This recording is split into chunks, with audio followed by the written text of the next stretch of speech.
सभी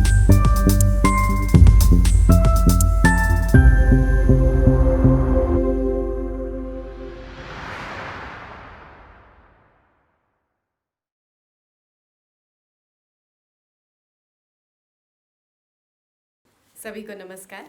आज के इस विशेष व्याख्यान में सबसे पहले मैं मंच पर आने के लिए आमंत्रित करती हूँ हमारे आज के मुख्य अतिथि एवं वक्ता श्री प्रणय नागवंशी जी, संस्थान के निदेशक महोदय प्रोफेसर चंद्रचारू त्रिपाठी जी एवं कार्यक्रम के समन्वयक एवं मुख्य सतर्कता अधिकारी प्रोफेसर अजय कुमार जैन जी।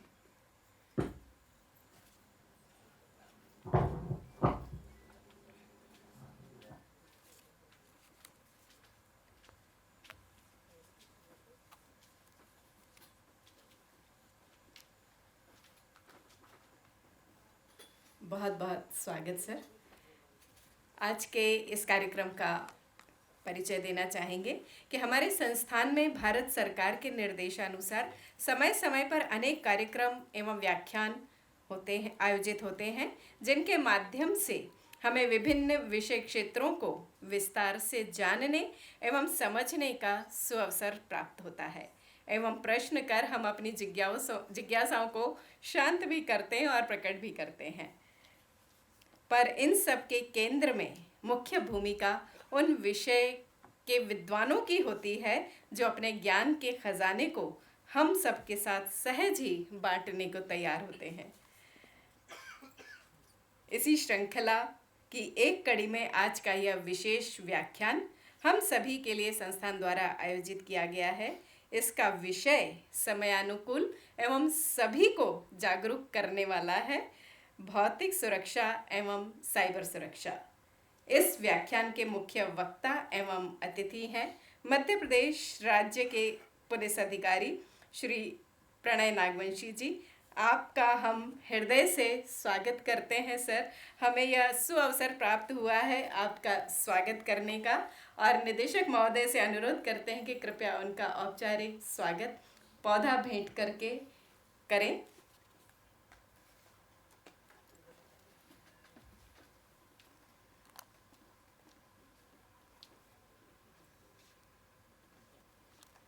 एवं सम्मान भी करें शॉल और श्रीफल भेंट करके।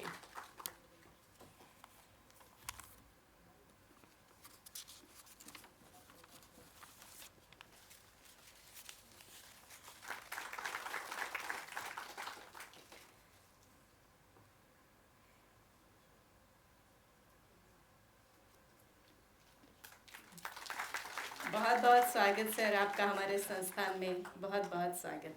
और निदेशक महोदय का स्वागत करने हेतु, पौधा भेंट कर स्वागत करने हेतु मैं अनुरोध करती हूँ सीवीओ प्रोफेसर ए.के. जैन सर को।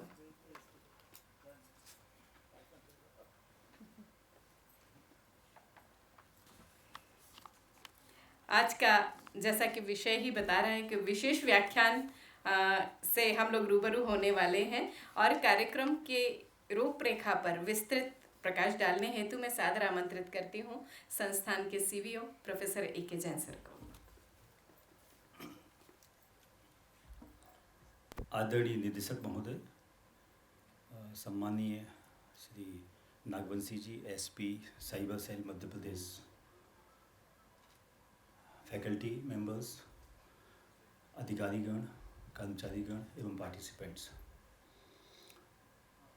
केंद्रीय सतर्कता आयोग एवं शिक्षा मंत्रालय भारत शासन से हमें समय समय पर कुछ कार्यक्रम आयोजित करने के निर्देश प्राप्त होते हैं जो सामान्यतः विजिलेंस से रिलेटेड भी होते हैं और हर एक संस्था को विजिलेंट रहना चाहिए, एम्प्लॉइज़ भी विजिलेंट रहें क्योंकि मैंडेटरी नहीं है, कंपलसरी है ये।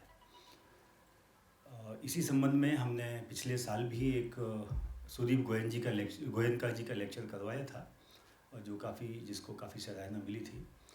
और हमें इसी माह के स्टार्टिंग में मिनिस्ट्री ऑफ एजुकेशन से एक पत्र प्राप्त हुआ था जो कि पर्सनल सिक्योरिटी और साइबर सिक्योरिटी के संबंध में था।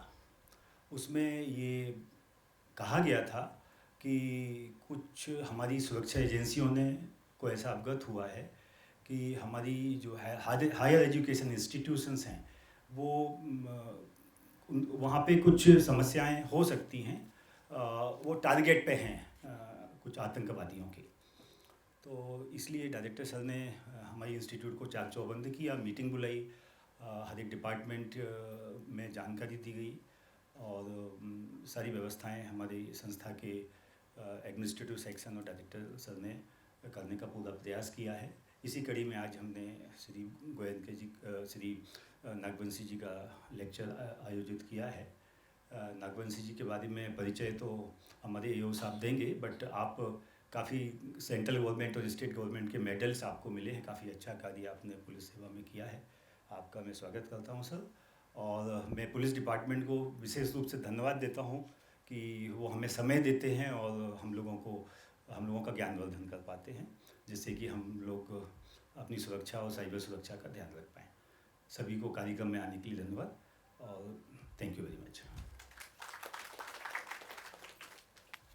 बहुत बहुत धन्यवाद सर। वाकई हम आज विशेष रूप से जब जैन सर ने बताया कि नागवंशी जी आ रहे हैं, काफ़ी व्यस्त उनका कार्यक्रम रहता है, दिन भर काफ़ी व्यस्तताएं रहती हैं, उनमें से आपने हमारे लिए समय निकाला है। वास्तव में हम बहुत बहुत आभारी हैं सर। और आपके जो समाज के लिए योगदान है उसमें काफ़ी आपको अवार्ड भी मिले हैं, और नागवंशी जी के विस्तृत परिचय के लिए मैं सादर आमंत्रित करती हूँ हमारे संस्थान के प्रशासकीय अधिकारी श्री गौतम कुमार जी को।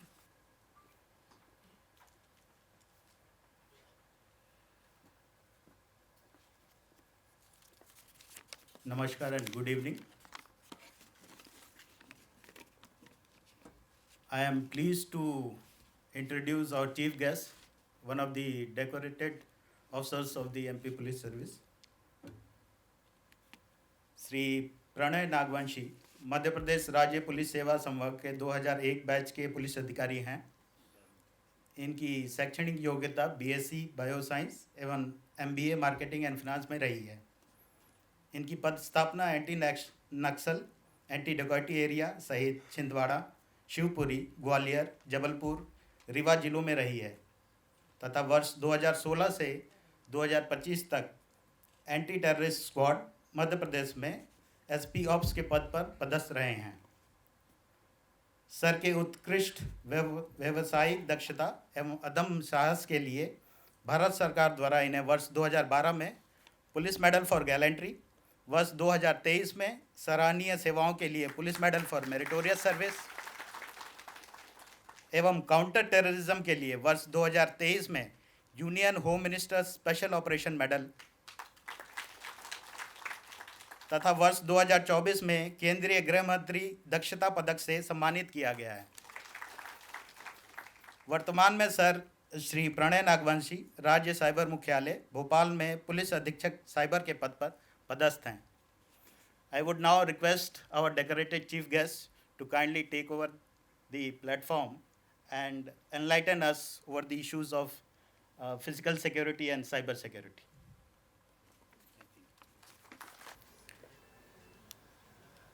Thank you sir.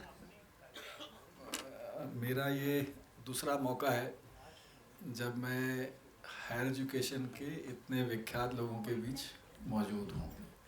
इससे कुछ दिनों पहले ही मुझे एडमिनिस्ट्रेटिव एकेडमी भोपाल में इसी टॉपिक पर बुलाया गया था और वहाँ हायर एजुकेशन के बहुत सारे doctorate holders, professor rank officers वहाँ बैठे हुए थे और मुझे ये जानकारी नहीं थी।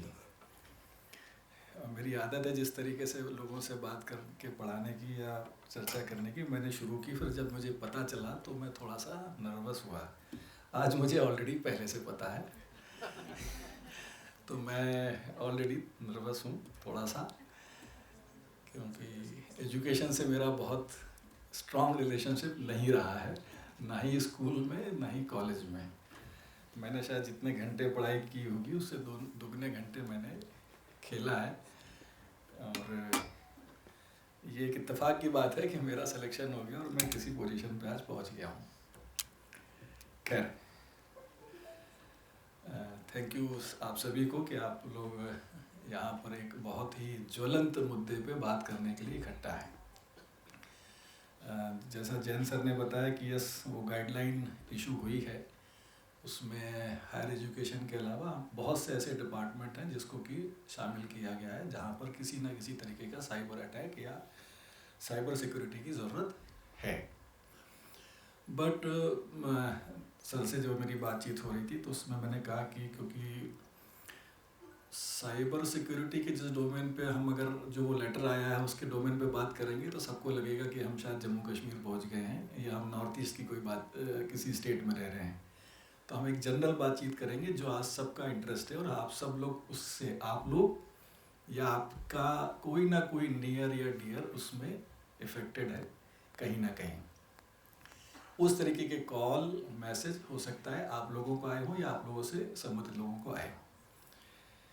मुद्दा पर उससे पहले है जो मैं जिस पे बात करना चाहूँगा आप लोगों से कि क्यों ज़रूरत लगती है हमको कि साइबर क्राइम, साइबर सिक्योरिटी की हमको आपस में बात करने की ज़रूरत है, जबकि it is a typical domain of police. कोई भी कुछ बोलना चाहेगा? सब कुछ ऑनलाइन और डिजिटल हो गया है तो उसमें हम सिक्योर भी रहे वो काम करते हुए, उससे ज़्यादा ज़रूरी एक चीज़ मैं आप लोगों से शेयर करना चाहूँगा। सबसे पहली लाइन में एक आंकड़ा लिखा हुआ है। जब आज से 6 महीने पहले ये यहाँ ज्वाइन किया और मैंने कुछ डेटा एग्जामिन करना शुरू किया तो ये डेटा मेरे सामने 2024 का रखा गया। जब ये प्रेजेंटेशन मैं आज से 3 महीने पहले बना रहा था तो इसको मैंने कन्वर्ट करने की कोशिश की, तो मैं उसमें ज़ीरो नहीं समझ में आ रहे थे कितने, तो फिर मैंने उसे स्टार्टिंग जो मैंने बचपन से सीखा था इकाई, दहाई, सैकड़ा टाइप पॉइंटर लगाता गया, क्योंकि मुझे नहीं समझ में आ रहा था कि इसको मैं लिखना कैसे है, मैं इसको वर्ड्स में कैसे लिखूं।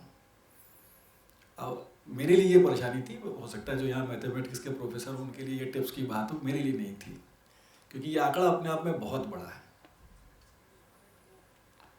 आप लोग पढ़ पा रहे हो तो 6 लाख करोड़, और 2025 की अगर अपन बात करें तो उसे मैंने कन्वर्ट भी नहीं किया, इट इज़ 10.5 ट्रिलियन। उसे मैंने रुपीस में कन्वर्ट करने की हिम्मत नहीं दिखाई। सबसे लास्ट लाइन आप पढ़ेंगे तो 1200 calls per day cyber help desk receive करता है, और ये आंकड़ा है सिर्फ साइबर फाइनेंशियल क्राइम का only. I am talking about only cyber financial crime. अभी मैंने इसमें other cyber crime which is related to social media और अदर थिंग्स वो इसमें ऐड नहीं है। इस मीन्स कि जितनी देर हमने ये प्रोग्राम अभी चला है आके बैठने में, पता नहीं कितने कॉल वहाँ पर आ चुके होंगे। इससे एक और चीज़ और है, आप देखेंगे ये हम अपनी स्टेट गवर्नमेंट को भी बता रहे हैं और खुद पुलिस को भी। ट्रेडिशनली जो भी प्रॉपर्टी ऑफेंसेस होते हैं, रिपोर्ट होते हैं पुलिस के पास, उसको अगर आप फिगर देखेंगे तो उसकी वैल्यू ऑफ प्रॉपर्टी थी 415 करोड़ एंड अभी तक 2025 में इट इज़ 43 करोड़ ओनली। और वहीं नीचे अगर अब आप जाते हैं तो फाइनेंशियल क्राइम 2025 का अभी तक 31 जुलाई तक इट इज़ 359 करोड़ रुपीस अब लोग अपने पैसे गंवा चुके हैं।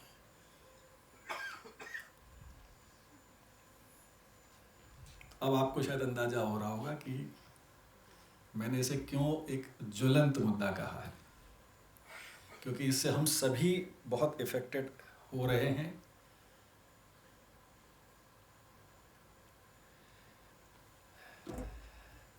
एक दो कहानियां हैं। पिछले सिर्फ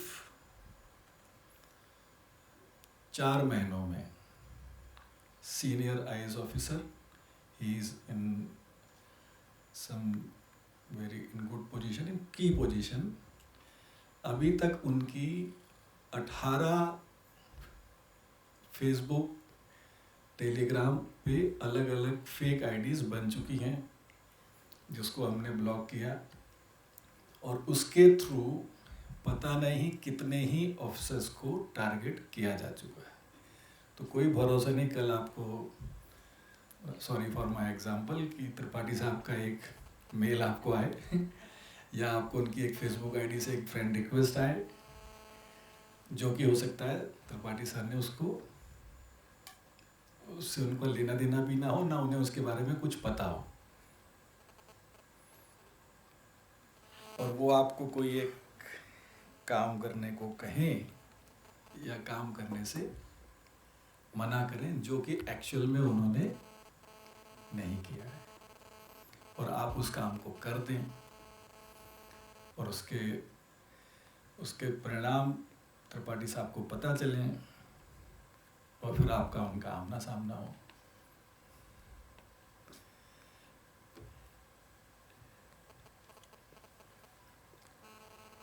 एक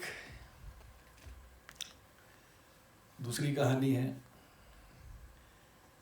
कि एक साहब हैं, सिंपल LIC एजेंट हैं,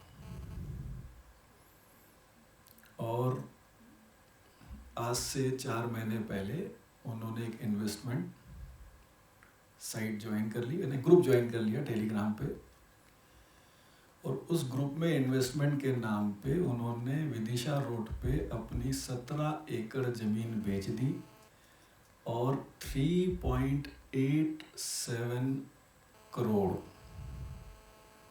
वो उस इन्वेस्टमेंट प्लान में इन्वेस्ट करके खो चुके।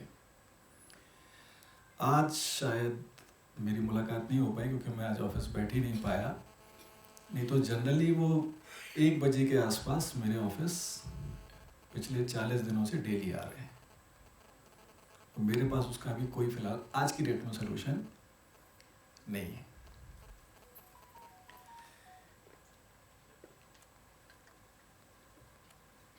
एक आखिरी चीज,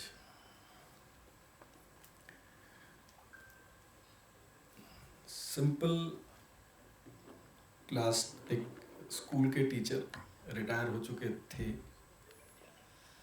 एक फ़ोन आता है, फ़ोन उनको कुछ कुछ धमकाया जाता है और कुछ मॉब्ड वीडियो और फोटो उनको भेजता है।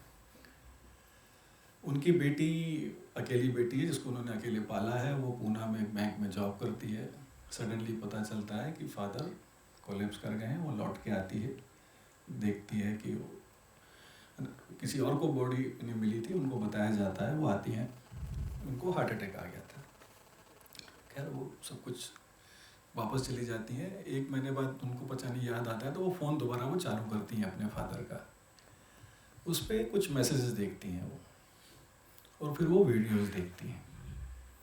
उन मॉब्ड वीडियोस और फोटो से उन्हें पता चलता है कि उनके फादर को अटैक क्यों आया था।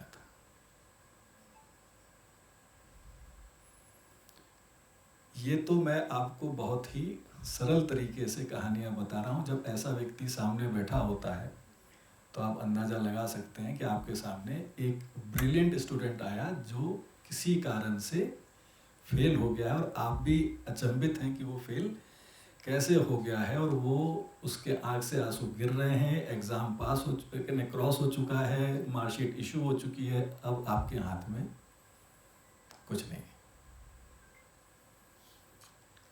This is the scenario. ये वो सिचुएशन है जिसके बीच में हम सब मौजूद हैं।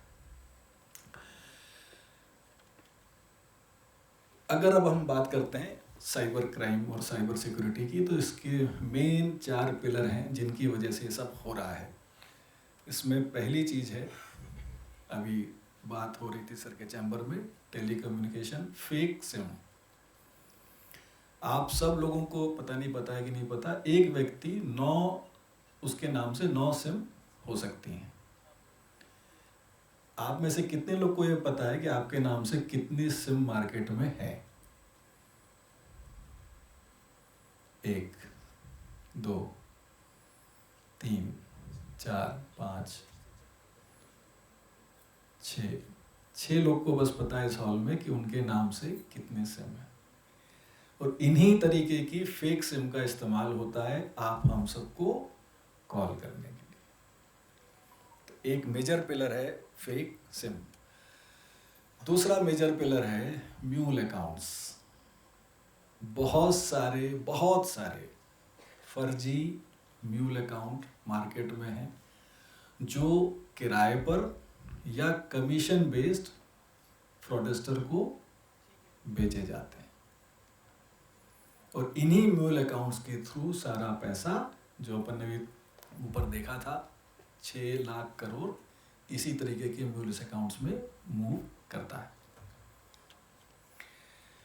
टेक्नोलॉजी बिना उसके कुछ संभव नहीं है। Cyber crime means there should be a network and any digital device, use of digital device, that is cyber crime. तो उसके बिना कोई भी चीज़ संभव नहीं है। आखिरी चौथी चीज़ सबसे important, that is man power. आपके हमारे जैसे बहुत से लोग हैं जो इंडिया में या इंडिया के बाहर, स्पेशली साउथ एशियन कंट्रीज, आगे उसकी डिटेल में आपसे शेयर करूंगा, कि जो बैठकर इसी काम में लगे हुए हैं। फ़ोन करना हो, डिजिटल अरेस्ट में रखना हो, एक्टिंग करनी हो, या आपके बारे में जानकारी जुटानी हो जो आपने खुद अपने अपने डिफरेंट सोशल मीडिया के माध्यम से ओपन सोर्स में छोड़ी हुई है। मोटे तौर पे अपन बात करें तो साइबर क्राइम 4 तरीके का है। First is financial fraud, second is social media, third is cyber attack जिसके बारे में वो लेटर इशू हुआ था, चौथा है सीसएम। सीसएम मतलब any sexual abusive material in online और in digital form. Financial fraud की हम बात करते हैं तो वो 2 तरीके का है, low intensity and high value. What is low intensity? मैं बैंक से फलाने मैनेजर बोल रहा हूँ, आपके पास आपका अकाउंट बंद होने वाला है, आपने KYC नहीं फिलअप कराया है, XYZ बहुत से रीज़न हो सकते हैं जहाँ पे आपको पैनिक क्रिएट किया जाता है और आपसे किसी तरीके से OTP मांग लिया जाता है। और बहुत से लोग हैं जो उस OTP को शेयर कर देते हैं और आज भी कर रहे हैं, इतनी सारी जागरूकता के बाद भी। फिर है, जैसा अभी सर से डिस्कशन हो रहा था कि एक मेल आया था, जो मैंने आपसे कहा आपके पास एक ईमेल आ सकता है जो जैन साहब या त्रिपाठी साहब या कोई भी भेज सकता है, और आप उस मेल पे किसी तरीके का काम करके दे सकते हैं, या आप अपने NITTTR की कोई एक फेक वेबसाइट को क्लिक करके किसी और डोमेन में पहुंच सकते हैं। ये जो सबसे ज़्यादा प्रचलन में है, जो सबसे ज़्यादा सुनने में आजकल आ रहा है कि मैंने तो कोई OTP नहीं दिया, मैंने तो कुछ भी शेयर नहीं किया, फिर भी मेरा अकाउंट से पैसे चले गए। उसका सबसे बड़ा रीज़न है APK फाइल। APK फाइल्स में तो सिंपल मालवेयर है, सिंपल ट्रोजन है, जो आपको किसी ना किसी लिंक, वो फोटो वीडियो किसी के साथ भी हो सकता है, जो पैच करके पीछे से भेजा जाता है। आपको लगता है कि आपने क्या क्लिक किया है, एक वीडियो, या आपने क्या क्लिक किया है, एक फ़ोटो, परंतु वो ना फ़ोटो होती है ना वीडियो होता है, उसके पीछे एक पैच किया हुआ मालवेयर या ट्रोजन होता है, जो पीछे बैकग्राउंड में ही रन होता है, आपके सिस्टम में पहुंचता है। उसको एक छोटी सी एक्सेस चाहिए रहती है, वो उतनी ही एक्सेस लेता है और आपके डेटा से, जो आपने बहुत कुछ उसमें सेव कर रखा है, वहाँ से वो काम करना शुरू करता है और आपके बैंक अकाउंट से पैसे छोटे छोटे जाने शुरू हो जाते हैं। पैसे वो छोटे होते हैं बट मल्टीपल टाइम होते हैं। इट माइट बी 3,000 रुपीज़, 5,000, 11,000, परंतु वो मल्टीपल टाइम्स होते हैं।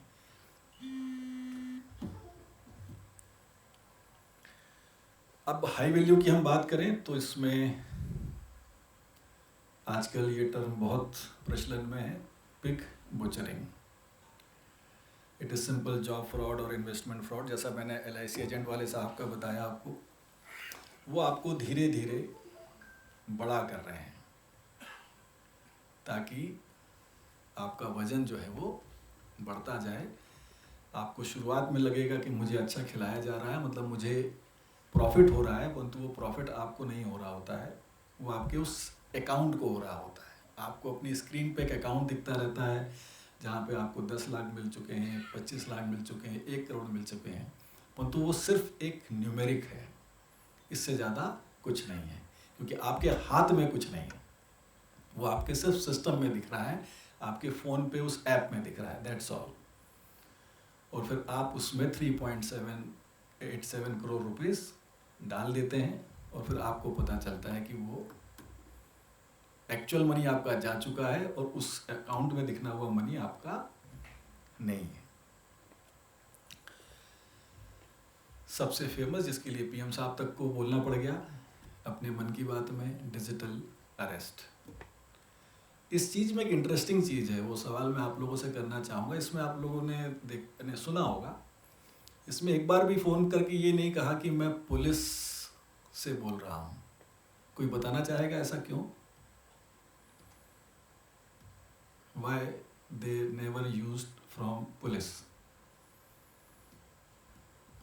कोई अंदाजा?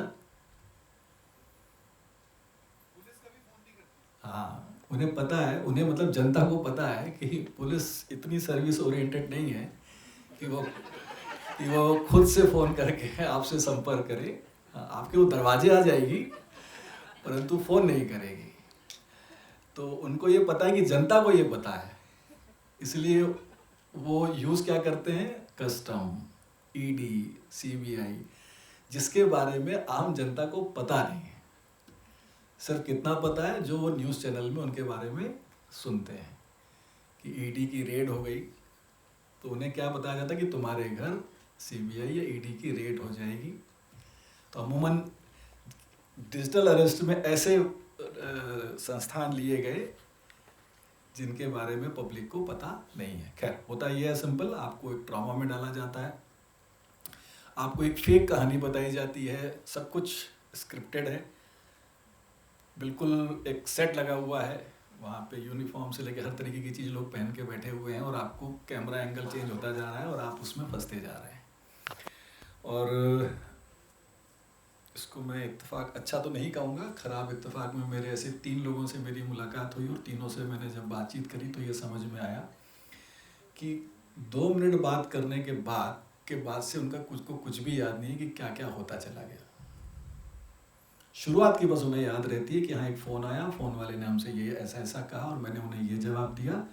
उसके बाद से हमें बिल्कुल भी याद नहीं है कि किसके साथ क्या होता चला। वो उसमें ट्रैप होते चले गए और जो बोलते गए, मतलब कि उन्होंने अपने आप को लिटरली कमरे में इस हॉल में बंद कर लिया, सारे दरवाजे के लॉक लगा दिए, बाहर से आप खड़खड़ा रहे हैं तो भी वो अपने ही घर में अपनी ही वाइफ या बेटी या किसी की कोई बात सुनने के लिए तैयार नहीं।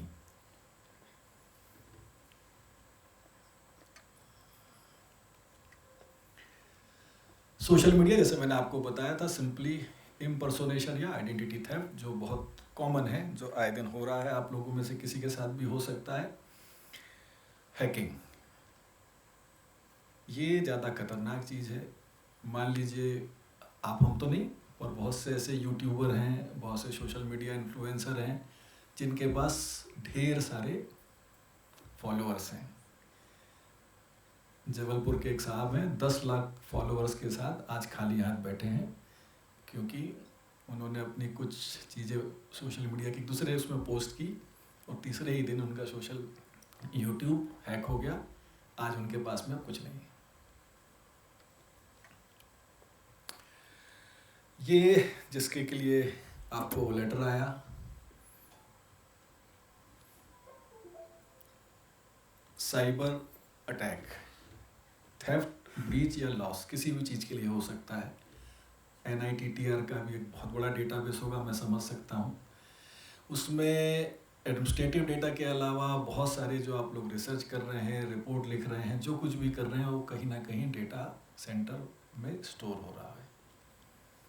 अब उसमें 2 चीज़ें हो सकती हैं, या तो कोई घुस जाए चुरा ले, या घुस जाए डिलीट कर दे, और या घुस जाए और बोले आपसे कि पैसे लाइए, तब आपको उस डेटा का एक्सेस अब दोबारा मिलेगा। ये हम सभी संस्थान जितने भी हैं उन सब के लिए सबसे खतरनाक स्थिति है। अब आप अपने ही घर में घुसने के लिए नहीं कर सकते। अंदर नहीं जा सकते। अंदर जाने के लिए आपको टैक्स देना पड़ेगा, टैक्स, हैवी टैक्स दीजिए, तब आपको अंदर जाने मिलेगा। ये तो हुई बहुत छोटी बातें, थोड़ी बड़ी बातें इससे ज़्यादा खतरनाक है। कुछ लोगों ने देखा होगा ये वीडियो, एक lion, not tiger, lion construction site में घूम रहा है, एक सोते हुए मजदूर को सूंघता है, अचानक वो उठता है और वो बिल्डिंग से जंप कर जाता है। बहुत चला, पिछले 1 महीने पहले की बात है।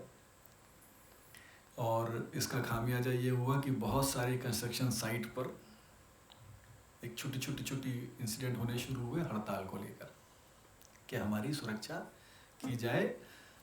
स्पेशली जो जैसे भोपाल जैसे शहर है जहाँ आसपास रोज़ सुनने मिलता है हमको कि यहाँ आपको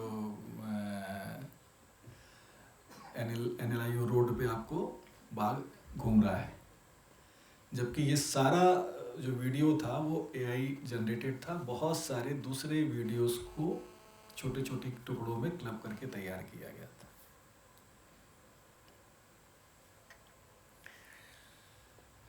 अब अगर मान लीजिए, again sorry for my example, Jain साहब को कुछ करना है तो इज नॉट इस डोमेन के तो वो है नहीं, तो अब प्रोफेशनल्स मौजूद हैं, you just pay them handsome money, और अब वो आपके लिए कुछ भी कर को देने के लिए तैयार है। ये ज़्यादा बड़ी खतरनाक स्थिति होती जा रही है क्योंकि इसमें अननोननेस इतनी ज़्यादा है, क्योंकि main culprit, who is main culprit, sorry for my example, Steve Zahn. मैं कुछ कमेंट की बहुत देर से उम्मीद कर रहा था।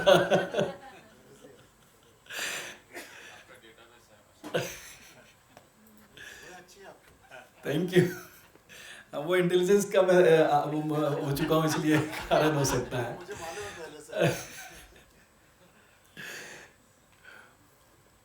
हम इस कमरे में भी बहुत से लोग होंगे जिनके पास स्मार्ट वॉच तो होगी ही होगी।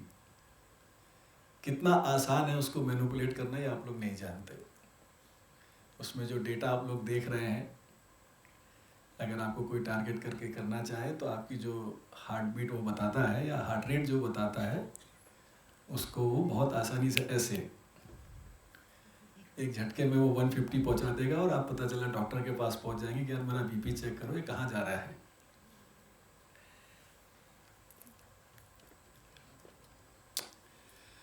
अभी तक जो इस चीज़ के बाद से वो लेटर शूट हुआ जो आप जिसके बारे में जैन सर बात कर रहे थे, हमने इससे पहले रैंसमवेयर देखा। वो क्या हो रहा था कि आप पैसे दीजिए, हम आपको डेटा वापस दे देंगे।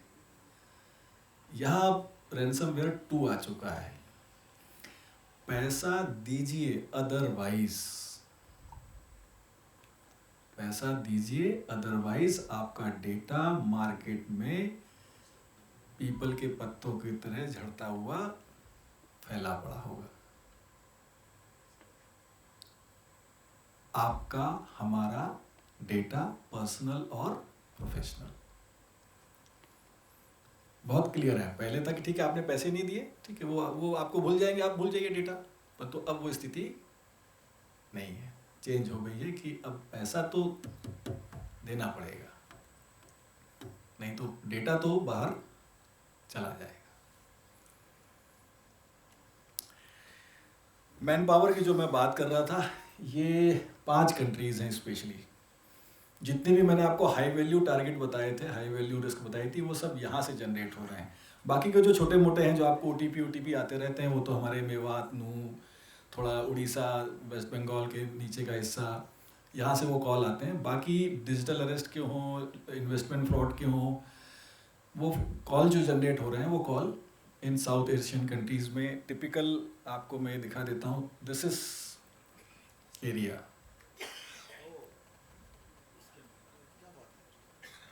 ये सर एक सबसे पास में जो एरिया दिख रहा है, ये हमारे NITTR के बराबर का एक कैंपस एरिया होगा। छोटा सा इतना सा दिख रहा है जो,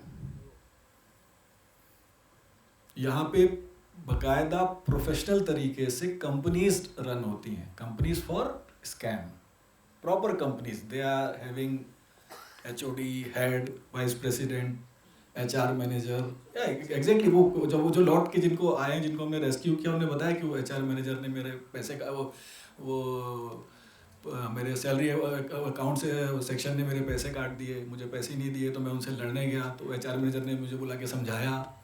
ये उनके स्टेटमेंट्स हैं। It is in basically it is in Myanmar, but it is located in Myanmar, but इस नदी के जस्ट इधर जो आप रोड देख रहे हैं, इट इज़ थाईलैंड। आप अगर इस चीज़ को देखेंगे, वो जो सबसे लेफ्ट साइड में आपको दिख रहा है वो एरिया है, वो म्यांमार के जो उसमें किया हुआ है हमने, थाईलैंड और म्यांमार के बिल्कुल वो जितने भी ये इस तरह की पार्क हैं, वो सभी पार्क जो हैं वो 2 बॉर्डर के बीच में ही हैं। बेसिकली हमारे यहाँ से म्यांमार हम जाने नहीं देते हैं किसी को, तो जो भी ये लोग हैं जिनको ले जा रहे हैं या भेजा जा रहा है, they use to go to first Thailand, Bangkok से बाई रोड जाते हैं वो इस कोने तक, और वहाँ से बोट के थ्रू क्रॉस करा दिया जाता है उनको म्यांमार में। एक बार वहाँ वो पहुँच जाते हैं तो they are typical, they are slaves there. उनका जो ट्रीटमेंट है वो स्लेव से कम बिल्कुल नहीं है। आपने अच्छा काम किया तो रिवॉर्ड है, खराब काम किया तो लिटरली ब्रूटली पिटाई है, ब्रूटली, यानी हो सकता है 1 महीने तक खाना ना दें। जो लोग कुछ लौटे हैं, कुछ फोटोग्राफ्स हमने देखे हैं, मतलब उनको जिस तरीके से मारा गया है वो उसका अंदाज़ा मैं लगा सकता हूँ, मैं नहीं चाहता कि आप लगाएं। और यहाँ तक कि जो कुछ लोगों के स्टेटमेंट है, we are not sure about that, कि अगर किसी की डेथ हो गई तो उसके ऑर्गन बेच के बॉडी को इसी पीछे नदी में फेंक दिया गया है।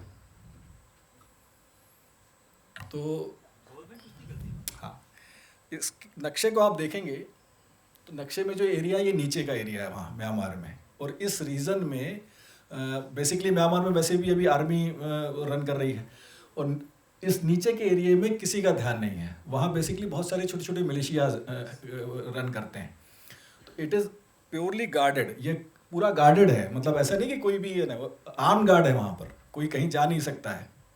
जो उस कैंपस के अलग अलग एरिया हैं सब आपस में बटे हुए हैं, और जो जिस एरिया में चला गया वो वहाँ पर वहीं है। ये नहीं है कि वो फ्री है, इस मूवमेंट से यहाँ जा रहा है वहाँ जा रहा है। डॉर्मेटरीज हैं जहाँ वो रहता है, उसी के नीचे उसको खाना मिलता है, उसके ऊपर जाके कॉल सेंटर है जहाँ पे बैठ के उसको करना है। हाँ, उसे पता होता है। मैम उसमें 2-3 चीज़ें हैं। कुछ लोग हैं जो मजबूरी में कर रहे हैं, कुछ लोग हैं, पर बहुत से लोग हैं जो मजबूरी में अब नहीं कर रहे हैं, क्योंकि दे गिव हैंडसम अमाउंट। अगर आप अच्छा मीन्स अच्छा कर रहे हो, मतलब आप जितने ज़्यादा लोगों को बेवकूफ़ बना रहे हो, पैसा अर्न कर रहे हो उनके लिए, तो अच्छा कर रहे हो उनके लिए, तो उस हिसाब से आपको वो पे कर रहे हैं। तो इसलिए जो अभी लास्ट रेस्क्यू हुआ था उसमें 517 लोग इंडिया के रेस्क्यू किए गए, और thanks to a Chinese girl जिसका फियांसे वहाँ पहुँच गया था, ट्रैप हो गया था, और उसने इतना हल्ला मचाया कि चाइनीज़ गवर्नमेंट ने थाई गवर्नमेंट से बात की। देन थाई आर्मी इसी एरिया से एंटर की, म्यांमार से जाके उसने बहुत से कंट्रीज़ को लोगों को छुड़ा के लेके आई। उसमें 2000 इंडियन सिटीज़न थे, जिसमें से 517 only give their consent to go back to the India. इसलिए मैंने कहा कि मजबूरी जो है वो छोटी है, थोड़ी है। और 2000 तो रेस्क्यू हुए थे। वहाँ जो लोगों से हमने बातचीत की, सभी 517 लोगों को पहले हिंडन एयरपोर्ट लाया गया, वहाँ से फिर हम सभी एजेंसीज को बुला के हैंडओवर किया गया। हमने बहुत से वहाँ लोगों को इंट्रोगेट किया, अलग अलग स्टेट से, अपने स्टेट से भी 5 लोग थे। तो जो बात समझ में आई वो ये है कि वहाँ बहुत सारे इंडियंस हैं, और वो हर कंट्री के हर क्षेत्र से हैं। इसलिए जब आपके पास कॉल आता है तो आपसे बात करने वाला व्यक्ति खड़ी बोली बोलता है। तमिलनाडु जब कॉल जाता है तो वो जो बात करता है वो तमिल में बात करता है। वेस्ट बंगाल जो बात करता है तो वो बंगाली टोन या बंगाली में बात करता है।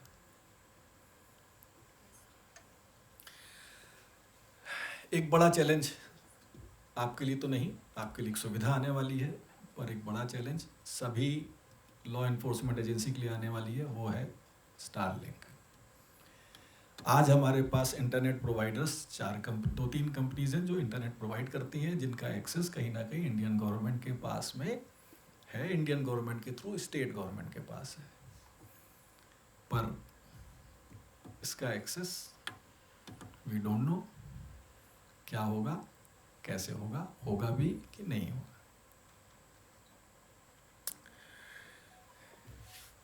क्या फिलॉसफी है इन सबके पीछे? सिंपल 4।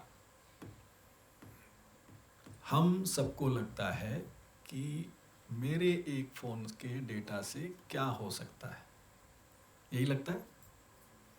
मेरा अगर फ़ोन हैक हो भी गया, गुम गया, कोई डेटा ले भी लिया, तो कितना फ़र्क पड़ेगा? 99% लोगों को सिर्फ एक पर्सनल नुकसान की बात लगती है। अरे यार, मेरे क्या चले गए? फ़ोटो, मेरे गैलरी फ़ोटो नहीं है, बहुत इम्पोर्टेंट फ़ोटोज़ थे वो, और थोड़ा बहुत मन करता है कॉन्टैक्ट्स का, जो आजकल आप गूगल ड्राइव में पड़े होते हैं तो उतनी दिक्कत नहीं होती है, फ़ोटो तो दिक्कत होती है।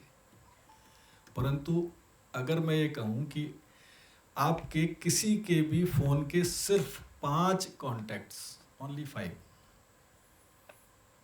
5 कॉन्टैक्ट से मैं 5 करोड़ रुपए बना सकता हूँ एज अ फ्रॉडस्टर। सिर्फ 5 कॉन्टैक्ट्स, नॉट, इससे ज़्यादा नहीं। क्योंकि उन 5 कॉन्टैक्ट्स को मैं अगर ओपन सर्च में जाऊंगा तो मेरे को 50 जानकारियां मिल जाएंगी उनकी उस एक नंबर पर। उस 50 जानकारियों से मैं कम से कम 500 फेक तरीके की आइडेंटिटी क्रिएट कर सकता हूं। तो हमें लगता है कि सिर्फ मेरा एक फ़ोन, जबकि ऐसा नहीं है। जैसा मैंने आपको बताया कि जो वो स्कैम फैक्ट्रीज चल रही हैं, नथिंग इज़ रैंडम। आपका नाम क्या है प्लीज़? शोभा मैम अगर उनके टारगेट में है तो उनके पास शोभा मैम की एक शॉर्ट प्रोफाइल मौजूद है। You are not randomly chosen, you are chosen by God. God means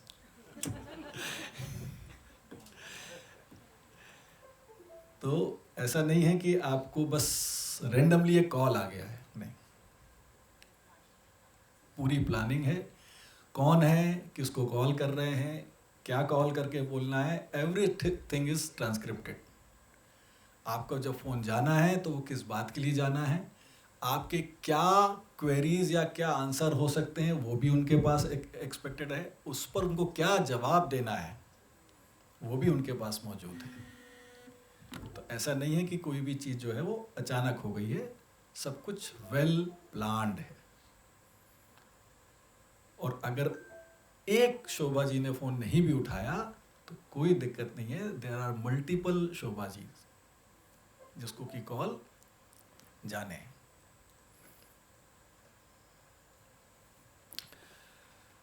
क्या कर रहे हैं हम? कितने लोग को पता है ये नंबर? 1 2 3 4 5 6 7 8 9 10 11 12, सिर्फ 12। खैर, आज याद कर लीजिए, अपने अड़ोस पड़ोस सबको बता दीजिए, तो भगवान ना करे आपको इसकी ज़रूरत पड़े, और अगर आपके किसी को बहुत ज़रूरत पड़े उनको बोलिए कहीं कोई जाने, मतलब स्पेशली सबसे पहले आदमी कहाँ भागता है? बैंक। और मेरा आप लोगों से फॉर एग्जांपल, अगर NITTR का डोमेन क्या है, हम किस बात के लिए हैं यहाँ पर? हायर एजुकेशन, ठीक। अब आपके पास कोई रिपोर्ट लेके आए तो आप क्या बोलेंगे कि भाई पुलिस के पास जाओ। यहाँ क्यों आए हो? ये बगल पे पास में थाना है या ऑफिस है, बहुत बड़ा सा पुलिस हेडक्वार्टर बना है, वहाँ चले जाओ। ऐसी बैंक का डोमेन क्या है? Money, loan, investment, profit. उसके आपके इंडिविजुअल साइबर क्राइम से क्या लेना देना है उसका? ये वही बात है।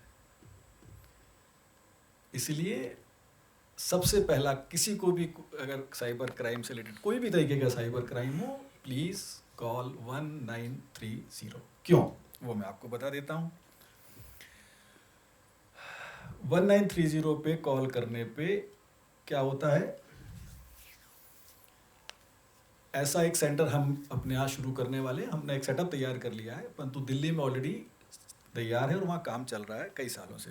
Cyber fraud mitigation centre. आपके पास जैसे ही कोई साइबर फ्रॉड का कॉल आता है, पैसे का ट्रांजैक्शन हो जाता है, जस्ट कॉल 1930। उससे क्या होगा, इस सेंटर में ऑल ओवर इंडिया के जितने भी बैंक्स हैं, हर तरीके के बैंक के नोडल ऑफिसर वहाँ एक प्लेटफॉर्म पे मौजूद हैं पूरे समय। उसी के एक दूसरे हिस्से में जितने भी आपके वॉलेट्स हैं, पेमेंट डिजिटल वॉलेट्स हैं, उनके नोडल ऑफिसर बैठे हैं और आरबीआई से उन सभी ऑफिसर्स को ऑल ओवर इंडिया के किसी भी अकाउंट को ओपन करने की उनको पावर दी गई है। तो जैसे ही अगर मेरे साथ कोई फ्रॉड होता है और मैं कॉल करता हूँ और मैं अपनी डिटेल वहाँ शेयर करता हूँ, तो एक बड़ी सी स्क्रीन में वो पॉपअप होते रहते हैं जो भी फ्रॉड होते हैं। वो फॉर एग्जांपल मेरा एसबीआई का अकाउंट है, तो वो सबसे पहले एसबीआई के नोडल को पॉपअप होगा, वो उसको ओपन करेगा, उसमें देखेगा कौन सा ट्रांजेक्शन हुआ है और वो किस बैंक को गया है। अगर वो आईडीबीआई बैंक को गया है तो वो उसको सबमिट करेगा, तो उसी प्लेटफॉर्म पे उसके 2 कदम दूर पर आईडीबीआई का नोडल बैठा हुआ है, उसके पास स्क्रीन में पॉपअप होगा और वो जितना पैसा उस अकाउंट में जो गया है मौजूद है, उसको वो होल्ड कर देगा। ऐसे 7 to 10 लेयर्स तक इस मिटिगेशन सेंटर पे बैंक अकाउंट को होल्ड किए जाने की पावर है। लेयर्स कहा मैंने, अकाउंट्स नहीं कहा। Layers means I am the victim, मेरे से अगर एक अकाउंट में गया है दैट इज लेयर 1, अगर 4 अकाउंट में गया है तो that is 4 accounts in layer 1। It means कितने भी अकाउंट्स हो सकते हैं, पर 7 to 10 लेयर्स तक हम उन अकाउंट्स को फ्रीज कराने की पावर दी है आरबीआई ने उन नोडल ऑफिसर्स को। तो 2 घंटे का गोल्डन आवर हम क्यों कह रहे हैं कि जितने जल्दी, पहली बात तो आधा घंटा तो आपको पता चलने में लगता है कि मेरे साथ फाइनेंशियल फ्रॉड हुआ है, आधा घंटा उस शॉक से निकलने में लगता है, 1 घंटा तो ये हो गया, आधा घंटा आप बिताते हो बैंक वाले के साथ जो आपको हर तरीके से मना कर देता है कि मैं इसमें कुछ नहीं कर सकता हूँ। उसके बाद फिर आपको याद आता है कोई ऐसा व्यक्ति जिसके थ्रू आप पुलिस के पास जा सके, क्योंकि पुलिस भी एक खौफनाक चेहरा है। तो इसलिए मेरा निवेदन है कि आप सबको बता दें कि कुछ नहीं, कहीं नहीं जाएं, सिर्फ एक 1930 को कॉल करें, आप उस खौफनाक चेहरे से मिलने से बच जाएंगे। सिंपल, कुछ नहीं करना है आपको। हाँ, बस ये है कि कुछ डिटेल्स मांगेंगे आपसे, वो डिटेल आपको देनी पड़ेगी क्योंकि वो ज़रूरी है आपके बैंक के ट्रेल बनाने के लिए। जो अभी मैं आपसे कह रहा था, दिस इज DOT का एक काफ़ी अच्छा पोर्टल है ये, CEIR पोर्टल। आप इसमें जाके किसी का भी फ़ोन अगर मिसप्लेस हुआ हो तो वो खुद सिटीज़न रजिस्टर कर सकता है, कोई भी, एनीवन, इंक्लूडिंग पुलिस। हम भी कर सकते हैं, आप भी कर सकते हो। आपको वहाँ जाना है, डिटेल देनी है, सबमिट करना है, आपके फ़ोन रजिस्टर हो जाएगा उनके डेटा में। जब कभी भी वो दोबारा एक्टिव होगा, आपको और पुलिस को मैसेज जाएगा कि ये मिसिंग या स्टोलन डिवाइस दोबारा एक्टिव हो गया है। ये अगर आपके पास कोई भी फ्रॉड कॉल आ रहा है और आप रिपोर्ट करना चाहते हैं तो आप इस पोर्टल पे जाके रिपोर्ट कर सकते हैं कि मेरे को इस नंबर से फ्रॉड या क्राइम रिलेटेड कॉल आ रहा है। ठीक, दिस इज जो मैं आपसे कह रहा था, आपके नाम से कितने सिम इशू हैं आप इस साइट के थ्रू चेक कर सकते हैं। sancharsati.gov.in, ये DOT का एक प्रयास है ये देखने का कि कितनी सिम फेक मार्केट में घूम रही है। जी नहीं, नंबर नहीं, आपका नाम होगा। आपके मोबाइल नंबर से मैम, आप वो 10 डिजिट का मोबाइल नंबर आप जब डालेंगे तो आपका वो नंबर जिस नाम पते पे होगा, वो ड्यूटी के पास, वो ड्यूटी हमारे पास सबका, यानी मेरे पास भी, वो ड्यूटी तो हम सबके पिताजी हैं, तो उनके पास में सभी का, हम जितने लोग हैं सभी का एक्सेस है किसके, यानी सब्सक्राइबर डेटा। तो आप जब नंबर डालेंगे तो उनके पास आ जाएगा प्रणय नागवंशी। उस प्रणय नागवंशी के नाम से अदर सिम भी इशू हैं अगर, तो वहाँ वो मेंशन हो जाती है कि ये इतनी सिम और हैं जो इस नाम से और मूव कर रही हैं मार्केट में। कुछ नहीं करना है, उसी सिस्टम में ही आ जाएगा कि इनमें से कौन सी आपकी नहीं है, किसको आप रिपोर्ट करना चाहते हो, इसी जगह पर ही आप उसको क्लिक, 3-4 उसमें बॉक्स बने, आप उनको क्लिक कर दीजिए कि ये 3 नंबर जो हैं ये मेरे नहीं हूँ, आप रिपोर्ट सबमिट दबाइए। उनके पास मैसेज चला जाएगा डीओटी के पास, डीओटी 3 दिन तक वेट करेगा और उसको फिर वो सस्पेंड कर देगा, तो वो नंबर बंद हो जाएंगे।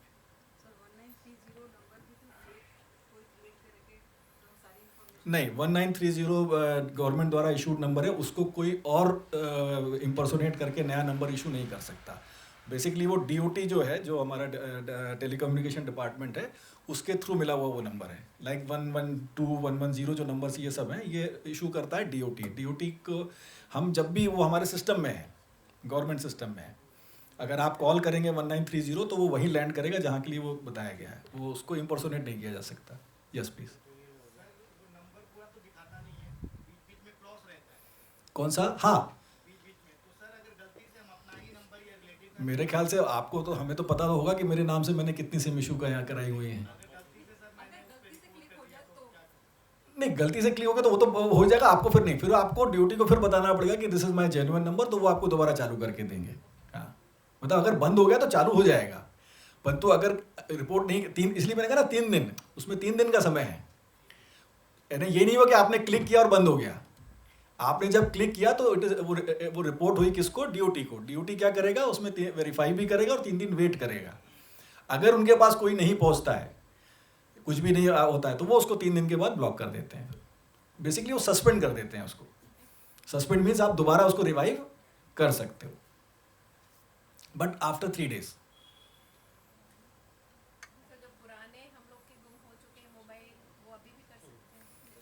पुराने, हाँ, क्यों नहीं कर सकते हैं? आपको तो ईमेल डालना है, यस यस, उससे कोई नए पुराने से लेने देना नहीं है। वो तो बेसिकली वो ये देखेगा कि ये जो पुराना फ़ोन था, हाँ, अब ये नहीं हो सकता वो वाकई किसी जेन्युइन आदमी ने खरीद लिया हो, क्योंकि भाई वो तो ग्रे मार्केट है, ग्रे मार्केट में पहुंचा और वो किसी जेन्युइन आदमी ने खरीद लिया और पुलिस जाए उसको पकड़ लाए। ओके, बट आप इसमें भी डाल सकते हैं। हाँ हाँ बिल्कुल, नए, इसमें नए पुराने की बात नहीं है। बेसिकली वो तो आप ईमेल डाल रहे हैं उसमें अपना ना, तो ईमेल जब डालेंगे उसमें तो वो उसको कहीं भी रन हो रहा होगा तो उसमें पॉपअप आ जाएगा पुलिस के पास और आपके पास।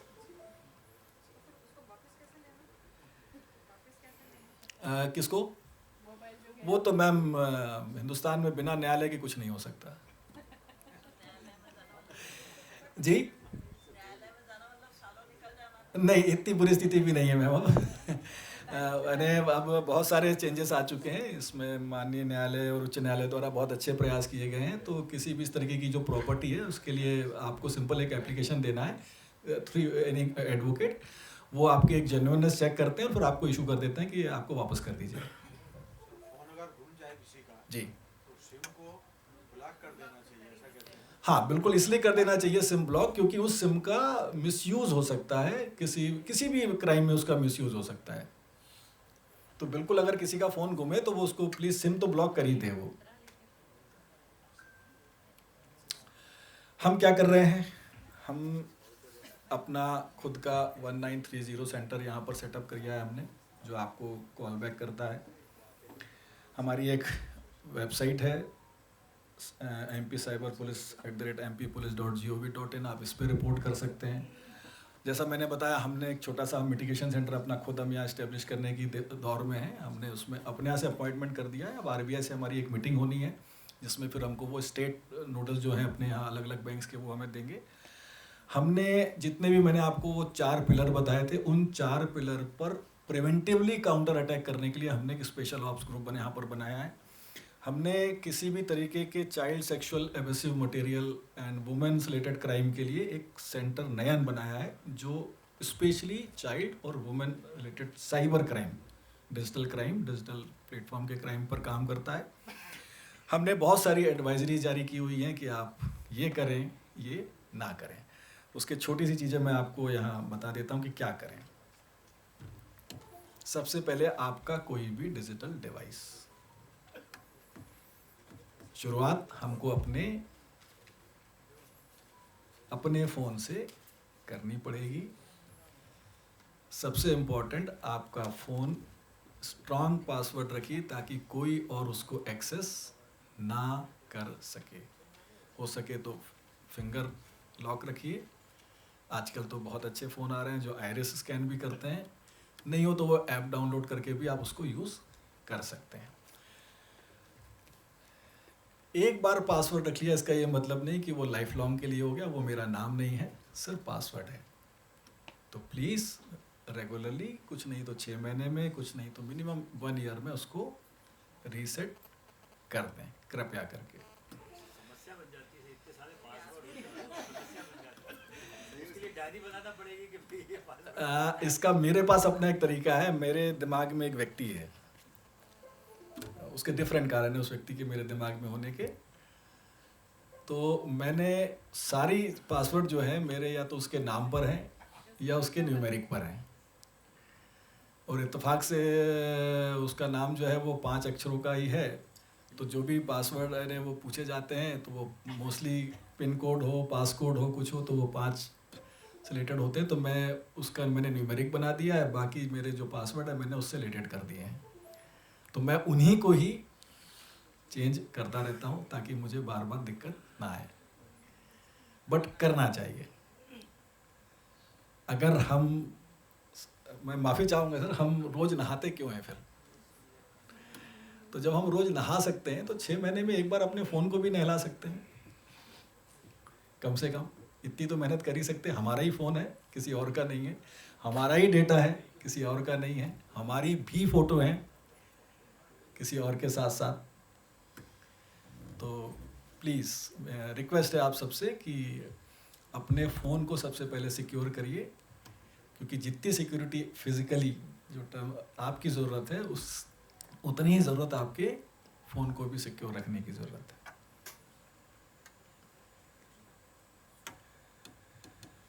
कोशिश करें कि हमारे ऑफिस या जो भी हम डेस्कटॉप या लैपटॉप यूज़ कर रहे हैं उसकी स्क्रीन हमेशा लॉक फॉर्मेट में ही छोड़ें। मैं जानता हूँ यहाँ बहुत सारे लोग के जो छोड़ के आए हैं वो ऐसी खुली पड़ी होंगी। मैंने कहा ना, मैंने इसलिए जो साइकोलॉजी में सबसे ऊपर लिखा इसलिए था केयरलेसनेस। ये ज्ञान जितना भी है मेरे सिर्फ अभी 5 महीने की नौकरी का है यहाँ का। उस 5 महीने में मुझे समझ में आया कि सबसे बड़ा रीज़न है हमारा खुद का केयरलेसनेस होना। हम सभी लोग बहुत अच्छा शैम्पू यूज़ करते हैं, पर मैं नहीं जानता कितने लोगों को अपने टो नेल में होने वाले फंगस के बारे में जानकारी है और उसके लिए वो कितनी प्रिकॉशन रखते हैं। हो सकता है हमारे वॉशरूम में अच्छा फेस वॉश हो जिससे हमारा चेहरा अच्छा दिखे, परंतु हम कितना ध्यान अपनी एड़ी को देते हैं, ये ठीक वैसी ही चीज़ है।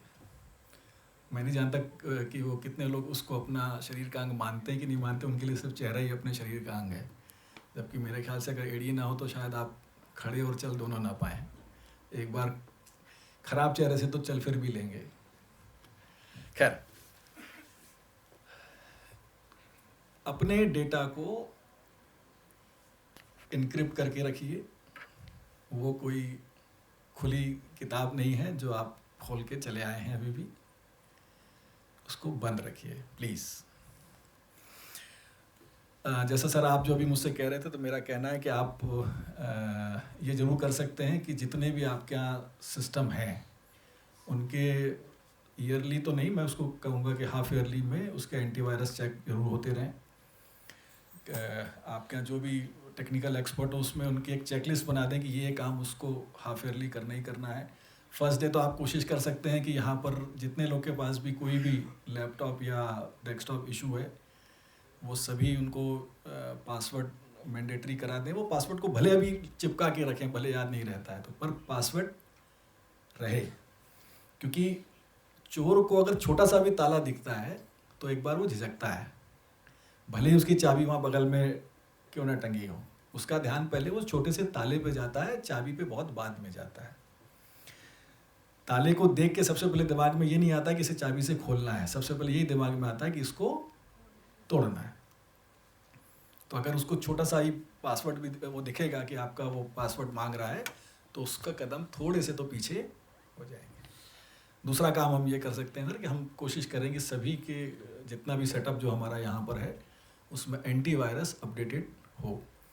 अगर आपके पास कोई भी डेटा सेंटर है तो प्लीज़ MPSCDC से, हमसे या सर्ट MP से उसका ऑडिट जरूर करा लें। उसकी सिक्योरिटी ऑडिट होता है, मैंडेट हमें करा लेना चाहिए। प्रॉपर फायरवॉल है या नहीं है, सिक्योरिटी के हमने कितने लाइन लगा रखी हैं, उसमें क्या कर रखा है, कितना एक्सेस किसको है, किसको से रीड ओनली है, किसको राइट है, ये सब सिक्योरिटी के हमको उसमें चेकअप होने चाहिए।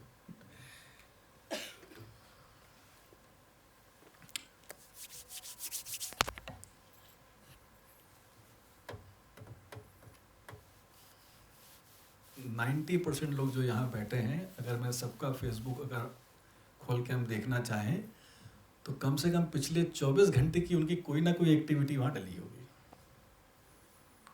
दोस्तों के साथ मैं यहाँ हूँ, मैंने यहाँ डिनर किया है, enjoying boat club, #15 August, something like this. आपको क्या लगता है इससे क्या पता चलेगा? और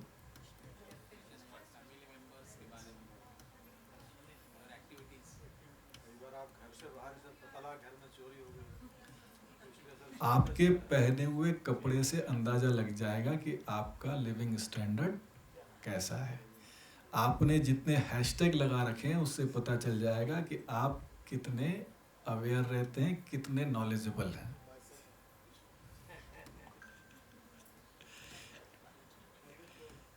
ठीक है कि नहीं?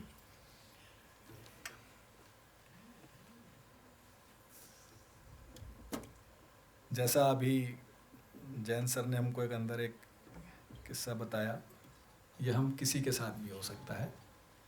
आपको एक ईमेल आ सकता है, वो फेक हो सकता है, उस पर एक URL लिंक हो सकती है, उसके क्लिक करते ही आपका पूरा सिस्टम हैक हो सकता है। वो कोई जैसा आप कह रहे थे कि वो बॉस का ईमेल आईडी था और आपको मेल आया और आपने उन्हें उसको जो भी बताया गया था वो कर लिया, जबकि वो आपको लगता है कि ईमेल आईडी सेम है। Pranay Nagvanshi PRANAYNAGVANSHI, this is my email ID. इसमें सिंपल एक डॉट लग जाएगा तो कितना पता चलेगा लोगों को, पहले या बाद में? और आपको क्या लगेगा? वो मेल मेरी तरफ से आया है। तो कभी भी उसका ध्यान रखें कि हम मेल जो आ रहा है एक्चुअल है या नहीं है। वो मेल हमें पता था कि एक्सपेक्ट था कि ये मेल आ सकता है। पता चला हम एकदम से आई हुई चीज़ पे पैनिक क्रिएट कर जाएं और उस पर रिएक्ट कर बैठें, और अमूमन हम यही करते हैं। हमें जबकि कोई एक्सपेक्टेशन नहीं थी कि ऐसा कोई मेल मेरी तरफ से आ सकता है, परंतु फिर भी हम उस पर रिएक्ट कर जाते हैं। ओह, SP साइबर, पता नहीं क्या हो गया होगा मेरे साथ या मेरे किसी के साथ, और मुझे इसको रिस्पॉन्ड करना ही चाहिए। तो ऐसी अनएक्सपेक्टेड चीज़ों पे रिएक्ट मत करिए, रिस्पॉन्स करिए। रिस्पॉन्स मीन्स देखिए, समझिए और फिर करिए।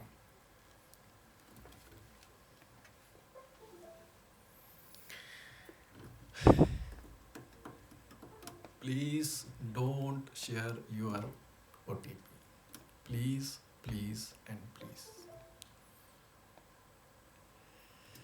कोशिश करिए कि अपने डिजिटल पेमेंट को किसी न किसी थर्ड पार्टी के थ्रू सिक्योर रखिए।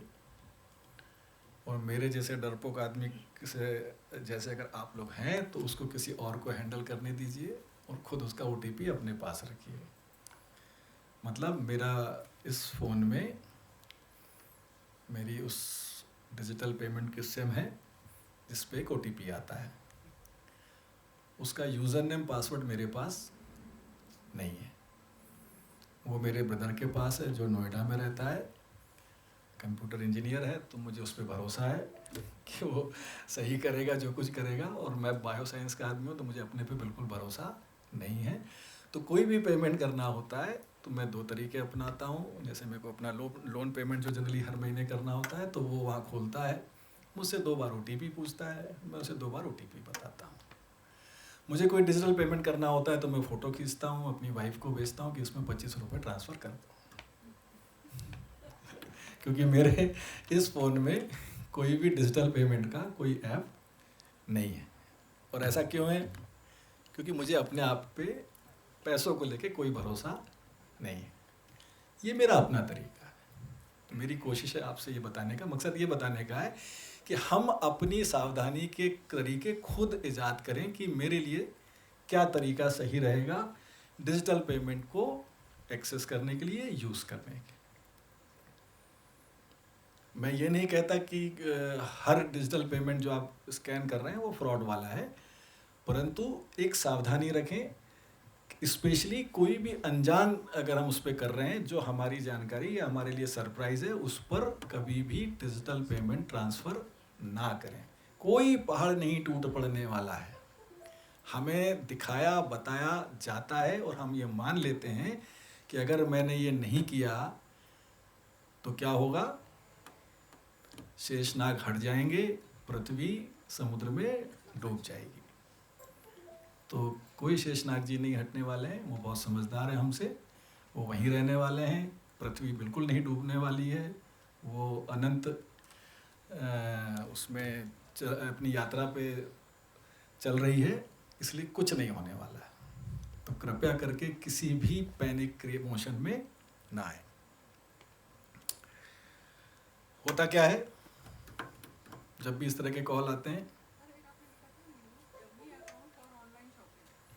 हाँ, उसका एक तरीका है जो मेरे फादर इन लॉ यूज़ करते हैं। उनके पास में 2 अकाउंट हैं। एक उनका सैलरी अकाउंट जो उनका पेंशन अकाउंट है बेसिकली, उसमें उनके पेंशन आती है। उसके अलावा उन्होंने एक छोटा अकाउंट रखा हुआ है SBI के SBI में, उसमें वो हर महीने उन्होंने परमानेंट ट्रांसफ़र डाल रखा है। तो डिजिटल पेमेंट जो है वो उससे यूज़ करते हैं, जिसमें मुश्किल से 15,000 20,000 होते हैं। उनको कुछ नहीं, महीने में एक बार जाके लगभग 8-10 हज़ार के खिलौने खरीदने रहते हैं। वो बरसों से खरीद रहे हैं, मतलब मैं उनको जब से मेरी शादी के बाद से मैं उन्हें जानता हूँ, 2005 के बाद से। तो उनका एक ही शौक़ है, खिलौने खरीदना और वीडियो गेम खरीदना, नए नए जितने भी लेटेस्ट हो सकते हैं। तो उनके मतलब मेरी बच्चियाँ और उनके जो पोते हैं उनके पास में उनको कुछ नहीं खरीदने जाना पड़ता है कहीं पर। उनको बस अपने दादा और नाना के उस कमरे में घुसना है और वहाँ से वो ले आना। खैर, तो मैं बता रहा था डब्बी अकाउंट, मतलब उन्होंने एक सेपरेट अकाउंट खोल लिया है सिर्फ डिजिटल पेमेंट के लिए।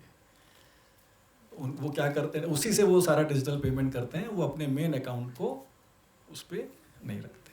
मगर तुम जब अकाउंट लिंक करते हैं, जैसे हमने तो ये लिया बैंक में, हमने बोला हमने एक अकाउंट खोला, ठीक है, अब ये अकाउंट सिर्फ डिजिटल के लिए रखूँगा। बैंक वाले हम जब करते हैं तो सारे अकाउंट लिंक हो जाते हैं, उससे सारे अकाउंट खुल जाते हैं। नहीं, उस फ़ोन से अकाउंट रिलेटेड है, परंतु जब डिजिटल पेमेंट की जब बात आएगी तो उसको आप बेसिकली देखिए, जितने भी लोग हैं 90% लोगों के पास यहाँ 2 सिम होंगी अमूमन। कर नहीं भी हो तो भी कोई दिक्कत नहीं है, आप एक सिम पे भी, उस पे एक नंबर पे भी आप कर सकते हो। आप उसको किसी भी उस अकाउंट से उस अकाउंट को अगर आपने लिंक करके रखा हुआ है तो वो हो सकता है, और अगर आपने उसको सिंक करके नहीं रखा हुआ है तो वो अकाउंट का आपस में कोई जोड़ नहीं है। जी नहीं, आप बोलिए, पूछिए ना प्लीज़।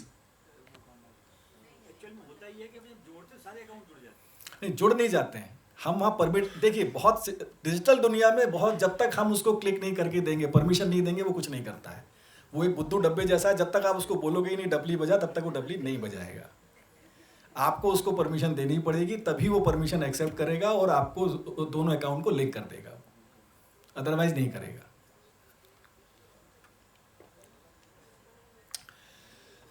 ये मेरा आज का आप लोगों को करबद्ध निवेदन है। आपके जितने भी अकाउंट हैं उसमें कम से कम 2 फैक्टर ऑथेंटिकेशन प्लीज़ कर लें। कितने लोग हैं जिनके पास होगा? पीछे मुझे कुछ यंग चैप्स दिख रहे हैं, जैन जी वाले। 1 2 3 4 5 6 7 आगे 8 9 10 10 10। तो जो भी जनरेशन है अपनी मिलेनियम या जो भी, अब उन लोग से मेरा निवेदन है कि कृपया अपने सारे अकाउंट को कम से कम 2 फैक्टर ऑथेंटिकेशन कर लें। वाकई बहुत सिक्योर है। हम अभी एक प्रपोज कर रहे हैं, आरबीआई से हमारी एक मीटिंग हुई है, बट अभी देखते हैं वो कैसे हो पाएगा। हमारी कोशिश है कि जो हमारा ये डिजिटल वॉलेट होता है उसमें आपका सिम सिंक होता है। उसमें हम उनसे रिक्वेस्ट कर रहे हैं कि बैंक किस तरह का प्रोग्राम बनाए या ऐप में क्या कर सकते हैं कि इस डिवाइस को, मतलब उसमें 5 डिवाइस तक की वो रहेगी, इस डिवाइस को ही उसके साथ सिंक कर दिया जाए विद सिम। तो कोई भी आप जब ट्रांजेक्शन करेंगे तो जब वो इससे करेंगे तो होगा, अदरवाइज इन्हें 2 हो गए, उसमें भी 2 वे हो गया। फॉर एग्जांपल सिम और डिजिटल डिवाइस। तो वो एक थोड़ा सा टेढ़ा काम है, देखते हैं कब तक हो पाएगा। जब हो जाएगा तो हम सभी के लिए वो बहुत ही अच्छा रहेगा। सॉफ्टवेयर अपडेट रखें अपने फ़ोन का, अपने डेस्कटॉप का, अपने लैपटॉप का। आपको ऊपर एक पॉपअप आता रहता है, आपके सेटिंग में एक रेड वो आता रहता है फ्लैग, सॉफ्टवेयर अपडेट अवेलेबल, और हम उसको हर बार कहते हैं आज नहीं कल।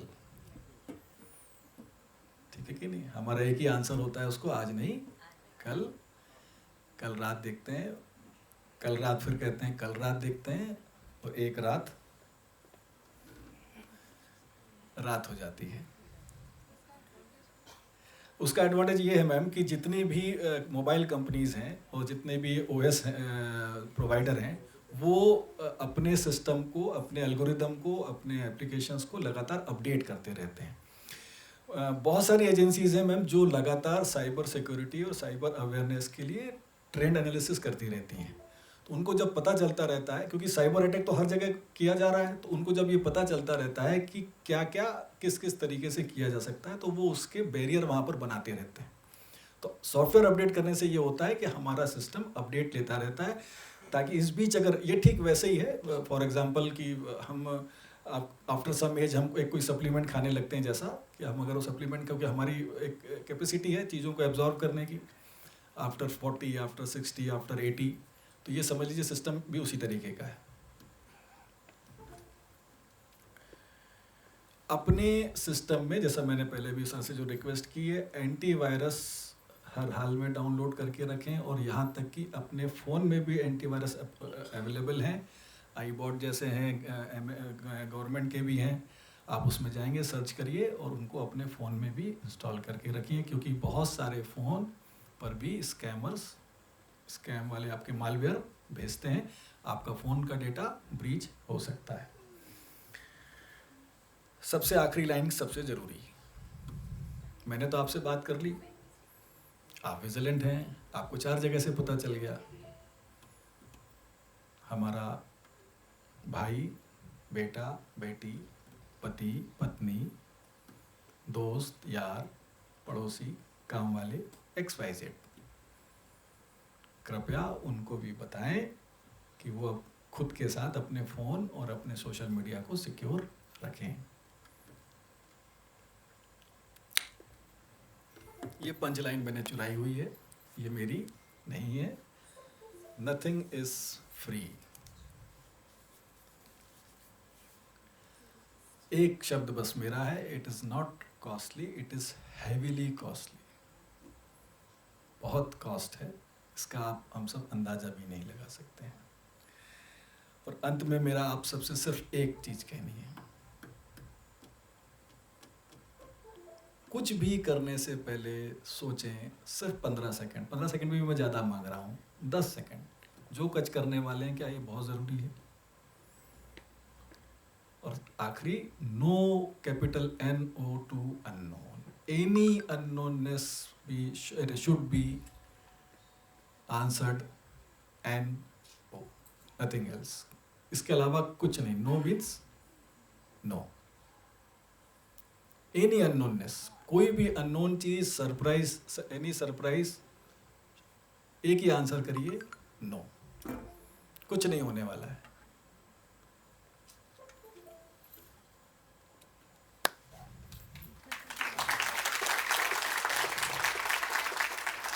आपके कोई सवाल? जी प्लीज। हमारा प्रोफाइल फोटो जो है वो क्या हमारा खुद का फोटो लगना चाहिए? कोई उसमें दिक्कत नहीं है। सोशल मीडिया में प्रोफाइल फ़ोटो रखना परेशानी नहीं है। सोशल मीडिया प्रोफाइल आपके उसमें कोई एक्सेस कर पाए वो इम्पॉर्टेंट है। तो आप उसकी सेटिंग्स में जाके प्राइवेसी में आप जाएंगे तो उसको उन्हीं लोग के लिए रखिए जिसको आप जानते हैं। मतलब ये नहीं हो कि कोई भी उसको एक्सेस करके उसे देख पाए। नहीं, पर जैसा फेसबुक है जी उसमें तो आपका नाम जैसे उससे तो कोई भी सर्च कर सकता है बिल्कुल कर सकता है। और वो फोटो भी एक्सेस कर सकता है। हाँ फोटो बस नहीं, फोटो एक्सेस नहीं कर सकता, फोटो दिखता बस है उसको। हाँ स्क्रीनशॉट लेके बिल्कुल कर सकता है। मैं देखिए मैं ये नहीं कह रहा कि आपका इंपर्सोनेशन नहीं होगा इससे। आपका फेसबुक अकाउंट या आपका सोशल मीडिया अकाउंट हैक नहीं होगा। इंपर्सोनेशन होना मेरे लिए बहुत आसान है। आप मुझे एक रिपोर्ट करेंगे या एक मुझे इवन आज ही भी मेरे पास 3-4 व्हाट्सएप पड़े होंगे कि मेरा वो बन गया है। एक यहाँ रिटायर्ड एडीएम है चतुर्वेदी साहब, उन्हीं का आज फोन आया था कि ये ऐसा ऐसा हो गया है। तो उसको मेरे लिए ब्लॉक करना बहुत आसान है क्योंकि आई नो कि it is impersonated. Facebook also know कि इट इज इम्पर्सोनेटेड। बट आपका फोन है, आपका फेसबुक अकाउंट हैक हो गया एंड देन यस तो इसलिए मेरा आपसे कहना है कि अपने सोशल मीडिया अकाउंट की प्राइवेसी सेटिंग्स में जाके उसको स्ट्रांगली सिर्फ अपने कॉन्टेक्ट्स के लिए ही रखिए। जी प्लीज। हम फ्रिक्वेंटली जब विजिट करते हैं स्टेट्स वाइज अदर तो वहाँ हमसे आईडी मांगी जाती है। Generally they insist for the Aadhaar और हमारे इंस्टीट्यूट की आईडी भी हम देते हैं। अब उसमें क्या होता है वो वहाँ से उसको सेल आउट कर देते हैं। I have faced such experiences. उसका कुछ गवर्नमेंट लेवल पे आप लोगों के पे हमने एक बार हमारा फोटो ले लीजिए तो आईडी से क्या होता है हमारा एड्रेस हमारी सारी चीज़ें और उसके बाद वो जो परेशान होते हैं। हम लोग बिहार में थे और हमें बहुत परेशानी हुई इस तरह की। तो आईडी का कोई सब्स्टिट्यूट बताइए कि और हर बार जाते हैं तभी मांगते हैं और वो बेच दी जाती है। ये भी उन्होंने बताया था 10 रुपए 20 रुपए में फोटो कॉपी दे दी जाती है। हम उस पर लिख भी देते हैं उसके बाद तो उसको कैसे अवॉइड कर सकते हैं? ये बेसिकली आप बात कर रहे हो किसी भी एकोमोडेशन है होटल्स या उसके लिए देखिए क्योंकि उनको ही बोला गया है कि आप विदा आधार के किसी को भी ना रुकवाएं। उसका रीज़न डिफरेंट है, उसके बहुत मल्टीपल रीजंस हैं और हमारा एक्सपीरियंस ये कहता है कि साइबर क्राइम में वो सिम आपकी फेक आईडी से ज़्यादा बड़ी चीज़ें होती हैं अगर वहाँ पर हम इसको मना करते हैं तो। रही बात आपकी डेटा जो आप कह रहे हैं कि आपकी उस आईडी का यूज़ हो जाता है तो उसके लिए ये जो हमारा अभी तक का एक्सपीरियंस कहता है वो इतना बड़ा सोर्स नहीं है। स्पेशली कोई भी होटल में जो आप आईडी देकर जा रहे हैं, जो भी पॉज मतलब पॉइंट ऑफ सेल जहाँ पर भी सिम बिक रही है उनके पास ऑलरेडी इतना डेटा है, ऑलरेडी उनके पास में लोगों का डेटा पड़ा हुआ है। उनको होटल्स में जाके उस चीज़ को करने की ज़रूरत नहीं है कि वो इतनी मेहनत करें। वो 10 किलोमीटर जाके दूसरे पॉज के पास जाएगा, वो उसके यारी दोस्ती है, नीचे हाथ डालेगा, ढेर सारे फोटोकॉपी पड़े हुए हैं आधार कार्ड के और पता नहीं कितनी चीज़ों के। उसको कुछ नहीं, एक बंडल उठाना है और देके चला आना है। ऐसे वो वाला व्यक्ति घर आके ले जाएगा। तो उसको ये क्योंकि हमारा अभी तक जितने भी हमने उस पर कार्रवाई की है वो उनके लिए इतना बड़ा सोर्स नहीं है। सोर्स है हम जो वहाँ देकर आते हैं, वहाँ पर खुद हम अपने पॉस जाके खरीद रहे हैं और वहाँ जो हमने अपना आधार कार्ड दिया है वो या उसने जो फोटोकॉपी की है वो एक बड़ा सोर्स है।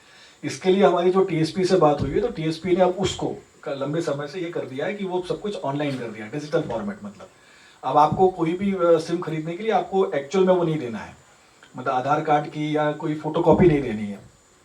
जो भी कुछ होगा वो डिजिटल होगा, वो डिजिटली खींचेगा, डिजिटली लेगा, डिजिटली साइन कराएगा, खुद साइन करेगा और खत्म हो जाएगा। मतलब आपको उसमें कोई ब्लैक एंड व्हाइट पेपर का यूज नहीं होना है।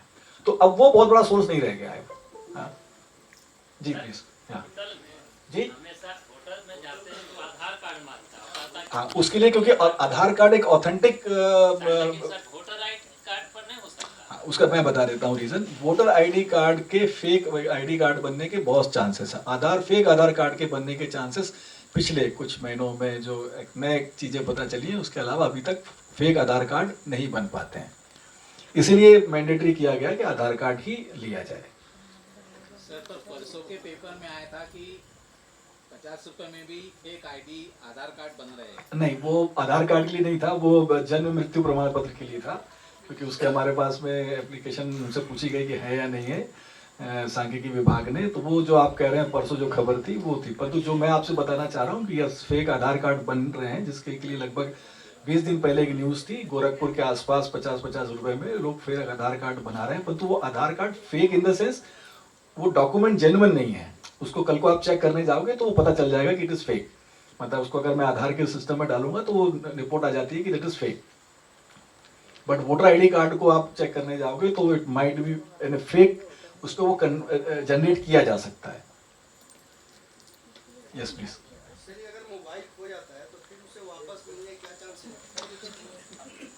बिल्कुल चांस है, डिपेंड करता है कि वो यूज में आता है कि नहीं आता है। उसका यूज में आना जरूरी है। मतलब ये फोन में अगर सिम नहीं है तो ये फोन किसी, ये ठीक बिल्कुल बंदूक और गोली जैसा है। अगर वो बंदूक किसी काम की नहीं है जिसमें गोली नहीं है, तो अगर ये इसमें दूसरी सिम डलती है, यानी जैसे ये एक्टिव होता है और किसी ना किसी नेटवर्क में आता है, तो बिल्कुल वो तो फिर तो टेक्नोलॉजी सेकंड्स में बता देती है कि ये इस जगह पे चल रहा है। हाँ हाँ, आपको कुछ नहीं, कंसर्निंग पुलिस स्टेशन जाना है इस मैसेज के साथ में। पुलिस स्टेशन फिर उसको एनालाइज करेगी, वो जहाँ पर भी वो होगा वहाँ पहुँच के। उसमें थोड़ा मेहनत लगती है, उसमें चीज़ें निकालनी पड़ती हैं, क्योंकि वो तो एक सिंपल एक टावर का मैसेज बस आया है। उसमें काम करते हैं तो पुलिस को वो ढूंढती है, ढूंढ के जब लेके आती है तो फिर वो आपको कोर्ट के थ्रू मिलता है। कोर्ट में फिर आप एक एप्लीकेशन लगा देते हो कि मेरा फ़ोन ऐसे मिसिंग हुआ था, ये उसकी रिपोर्ट है, पुलिस ने उसको यहाँ से फ़ोन कर लिया। इवन अब तो ये पुलिस खुद करने लगी है कि आपको खबर कर देती है कि आप एक एप्लीकेशन लगा दें। और कोई? Thank you very much. आपने मुझे शांति से सुना, इसके लिए उम्मीद करता हूँ मैं आपकी कुछ भ्रांतियों को और कुछ मन में शांति ला पाया होऊंगा। मैं जानता हूँ कि मेरे शब्द थोड़े से खतरनाक हैं, पर मेरा ये बोलना सब जरूरी था।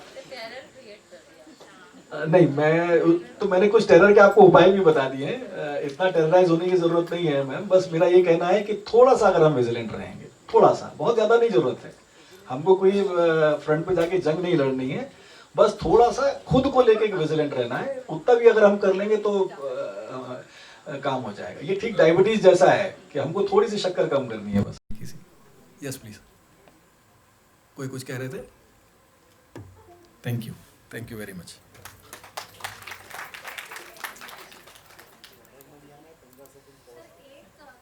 या प्लीज।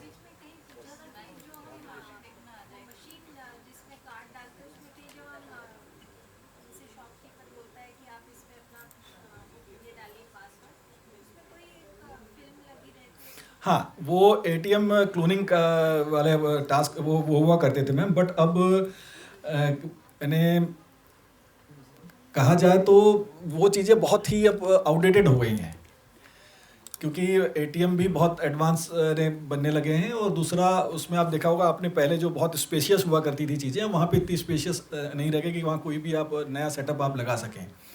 दूसरा, उससे जब आपके पास ज़्यादा आसान तरीके हैं, जो मैंने आपको बताया, बहुत आसान है। मुझे 1000 लोगों को कॉल करना है और उसमें से अगर 10 लोग भी मेरे झांसे में आ जाएं और 10 को अगर मैं मल्टीप्लिकेशन करूं 1000 रुपये से, 1000 लोगों को कॉल करने में मुझे कितने घंटे लगे? 2 घंटे लगे। 2 घंटे में मैंने इतना प्रॉफिट कमाया और घर चला गया। तो क्या ज़रूरत है एक एटीएम में अनऑथराइज्ड रूप से घुसूं, कोई देख रहा है और मैं उसमें कोई सिस्टम फिट करूं, पता नहीं कितने पैसे मिले नहीं मिले। तो उससे आसान तरीके तो अब ज़्यादा आसान तरीके मौजूद हैं। Thank you very much.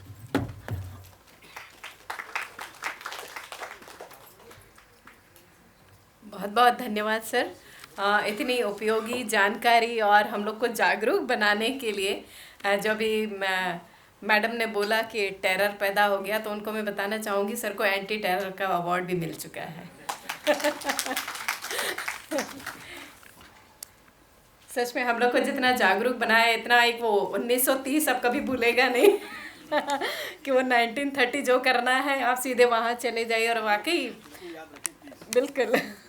और हम औरों को भी बताएंगे, जैसा आपने बताया, हमारे पड़ोसी, हमारे घर में काम करने वाले और बड़े बुजुर्गों को, कि वाकई कैसे हम लोग यूज़ तो करें, क्योंकि इसके बिना अब हम हमारा रहना भी संभव नहीं है। बहुत बहुत बिल्कुल बिल्कुल सर, ज़रूर। सच में बहुत अच्छा है।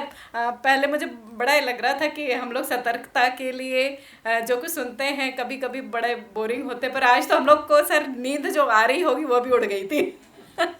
बहुत बहुत धन्यवाद सर, इतना सुंदर उद्बोधन और इतनी प्यारी जानकारी देने के लिए। और मैं अभी निदेशक महोदय से अनुरोध करूंगी कि इस अवसर पर हमारे मुख्य अतिथि को ये संस्थान की तरफ से एक स्मृति चिन्ह भेंट करें।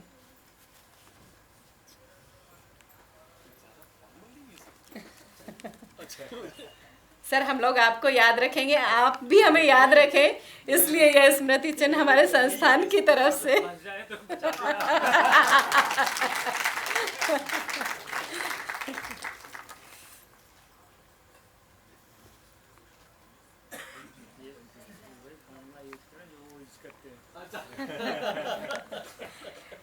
इस अवसर पर मैं अब चाहूंगी कि निदेशक महोदय भी हम सभी को संबोधित करें।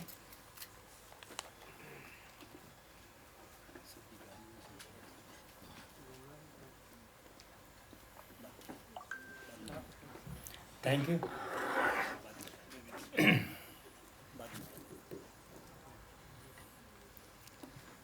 तो मेरे हिसाब से सुनने के बाद सर को अब कुछ बोलने को तो है नहीं, और मैं विशेषकर जैन साहब को ज़रूर धन्यवाद देना चाहूँगा कि आपने ये कार्यक्रम करवाया। और जैसा कि शुरू में कहा गया कि विजिलेंस हम सभी को होना चाहिए, ये बहुत ही आवश्यक है, और केवल संस्थान के लिए नहीं, इंडिविजुअल्स को और हमेशा ही होना चाहिए। जैसे आपने कईयों ने बात किया, सवाल करे, मेरे मन में कई बार एक सवाल आ रहा था कि मैं तो, मेरे एक अकाउंट्स और मेरे डिटेल तो बहुत जगह पड़े हुए हैं। जैसे कल कोई कार्यक्रम है तो मेरे पास कई फ़ोन आए, मैंने कहा भी आपको मेरा फ़ोन कहाँ से मिला? वो पूछ तो रहे किसी कार्यक्रम के विषय में, लेकिन पूछ में ऐसे रहे हैं जिसका मुझे नहीं पता। बोले साहब वो तो नेट पे आपका फ़ोन नंबर लगा हुआ है। ऐसे ही मेरे पास 5-6 अकाउंट से पिछले संस्थान के, जहाँ मैं 6 साल डायरेक्टर था, उनके SMS आते रहते हैं, ये ट्रांजैक्शन हुआ, ये हुआ, हमको पता नहीं, ये आया, ये गया, कुछ नहीं पता। और कई बार ये भी नहीं पता होता कि वो मेरे अकाउंट्स के हैं या किसी और के अकाउंट्स के हैं। मेरे पास अपने बैंक का जो ऐप है, कैनरा बैंक का, उसमें भी वो अपने इंस्टीट्यूट के 5-6 अकाउंट हैं। तो ऐसी स्थिति में बड़ा भयानक सा है सिचुएशन कि आप कैसे बचेंगे। बट सर ने जो बताया वो, उसमें 2 चीज़ तो मैं प्रयोग में लाता हूँ, तीसरी एक सर ने बताई वो बड़ी रिमार्केबल है। 2 वो चीज़ कि आपके साथ धोखा कब होता है, और तीसरी कि आप कैसे बच सकते हैं। धोखा तब होता है जब आप लालच करते हैं या आप डरते हैं। इन दोनों चीज़ों से अगर आप अपने आप को दूर रखें तो बहुत कम संभावना है, चाहे आपके पासवर्ड किसी के पास हो।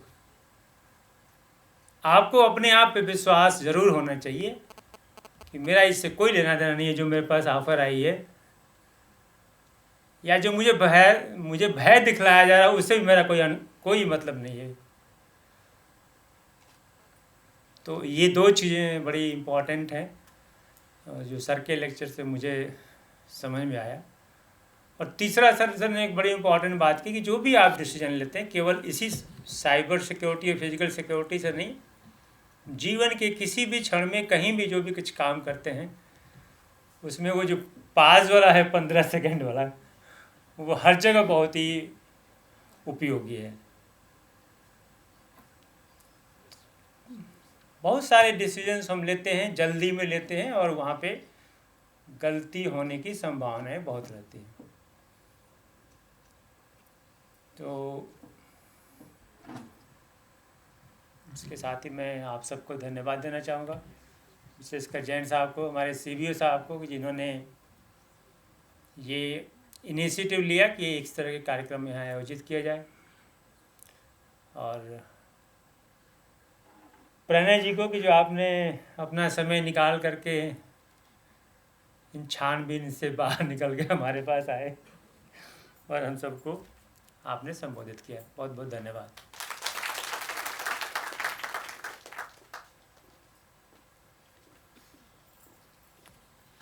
बहुत बहुत धन्यवाद सर।